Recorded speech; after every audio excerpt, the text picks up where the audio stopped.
सुटला गट क्रमांक या मैदानाचा 33 सुटला.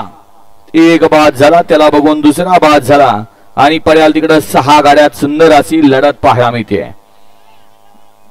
कोण होतोय सेमीला पात्र? चिखलाचे गोळे आकार घेत आहेत. पड्याल तिकडे सुंदर अशी गाडी पळते. बागड आणि नंद्याची गाडी अतिशय सुंदर आहे. सचिन ड्रायव्हर झालं असतं अजून एक मैदान वाढलं असतं. लक्ष येत नाहीत. सांगितलेलं कोण आहे बघा, सावध व्हा. सचिन ड्रायव्हर आहे. निकाल द्या पंच. गट क्रमांक 33 चा निकाल. 33 चा निकाल आहे. तास क्रमांक 6 वरून धावलेली गाडी दत्त महाराज प्रसन्न घोडोली सातारा या गाडीचा प्रथम क्रमांकाला सुंदर अशी गाडी पाहिली. राहुल काटे पिंपरी चिंचवड आणि सचिन शेठ धनवे माळवाडीकरांचं बागड पाल आणि त्याच्याबरोबर अक्षय मोरे घोडोली सातारा यांचा नंद्या.